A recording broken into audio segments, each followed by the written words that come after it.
If Stan got Bobrovsky, he's forgiven for Jarry. I am here to tell you guys that I don't think that should be the case at all. I look at the Oilers, and especially because, as you've said a bunch of times on our show, like, you're stuck with Tristan Jarry here in all likelihood.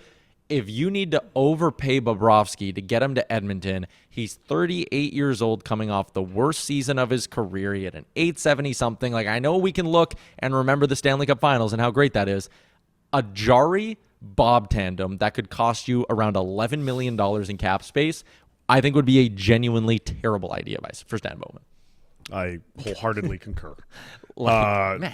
No, you don't. Like, again, I'm of the camp of send him down. You send Jarry down and you free up $1.125 million to give yourself a little bit more space. You sign a backup goalie and you get somebody. But again, with Bobrovsky, on the surface, yes, take him on my team. But 5-6 years at $36 million? If it was 1 year, $2.5 million, I'd be the first one to say, let's do it. He would have been in Florida. Well, exactly. So I get.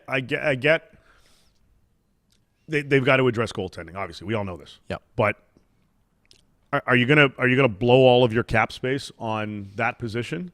No, because you have other things to figure out. You got to figure out Nurse. You got to figure out the rest of the decor. They still really want somebody to play with Connor on that wing. Mm-hmm. So either that or, to fortify the top six. And now that Dickinson's in the third spot, you've got that. I think they'd like to address at least one of the forward positions on the fourth line. Mm-hmm. There's still more to do here, and depending on what the Nurse deal ends up becoming,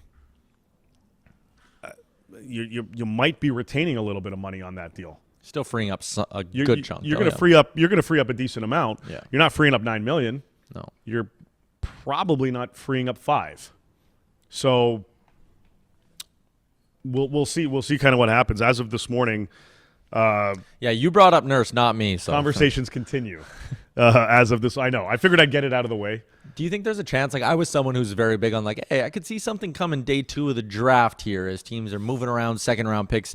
Now that hasn't happened, there's a part of me that sits there and goes, do the Anaheims and the San Joses of the world just go and wait until July 3rd to make a deal for Darnell Nurse to be like, we're not letting Edmonton use that cap space. Like, we'll take the player, we'll do a deal, second round, whatever it is, but we're not giving you $9 million on July 1 to spend. It's possible because I haven't heard retention on either of those two teams. Okay. Maybe that conversations have changed. Mm-hmm. But as of now, it doesn't really matter because he hasn't waived and doesn't want to waive for either of those two. There, I think, is a deal with Philly with retention of around $2.6 to $3 million. Something along those lines. Pittsburgh wanted more. I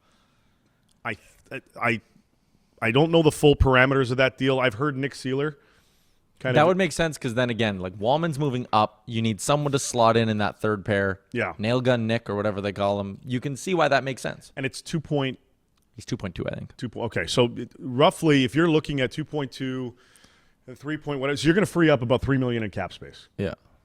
Which isn't that bad. 2.7, correction on Seeler. I was wrong. Regardless, you're in and around saving about $3 million on what you're going to retain and taking the player back, if that's the case. Now, I know the Oilers are pushing to not retain, and I think they're pushing Nurse in the Anaheim-San Jose direction. It hasn't worked yet, so we'll see kind of where that all, if there's any further traction. But that's kind of the latest still, as we wait to see what the heck goes on there as of this morning. And I've had this conversation a bunch of times before, and this is nothing new to the people watching our show. But the leverage that the Oilers do hold in this is they can go to Darnell Nurse and say, like, next year his trade list becomes a 10-team trade list. Like, he can only block a third of the league. The Oilers go to him and say, do you want to go to Anaheim or San Jose now or next summer? Do you want to go somewhere maybe not quite as fun? That's one of those 21 teams we can trade you to. Yeah, they can use that threat. He also has the ability to just be stubborn and say no. Right. You have a deal on you have a deal on the table with Philly, you're sending me there.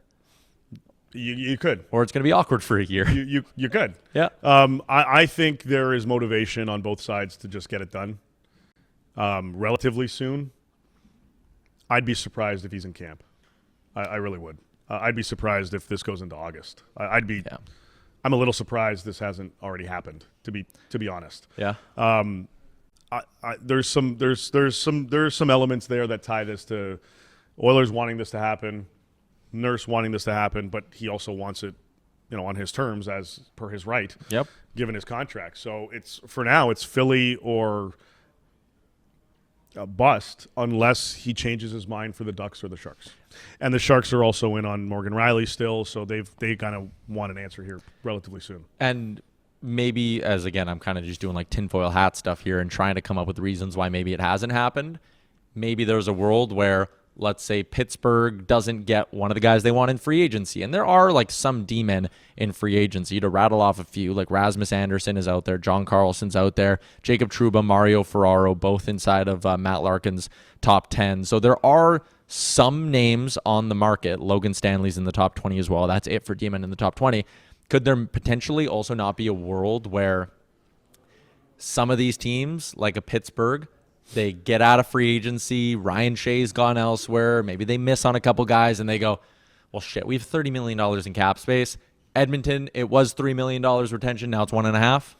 Like, could free agency change the market at all? Yeah. Yeah. Yeah, and that's why I anticipate a lot of movement trade-wise in the days after tomorrow. Mm-hmm. And maybe tomorrow. Like, maybe 3 hours into free agency, miraculously everybody signs really quick, and teams are going, okay, shit, now we do have to pivot. We got to pivot a little quicker than we anticipated. So I would think that going into really the weekend, right before we hit July 4th, probably, Thursday and Friday, we could see a decent amount of activity. What's up, Nation citizens? If you enjoyed today's episode of Oilers Nation Everyday, make sure you hit the subscribe button here on our YouTube to not miss any of our content. We got you covered, from interviews, insight, analysis, everything you need to stay up to date on everything around the team. Hit that subscribe button so you don't miss a video.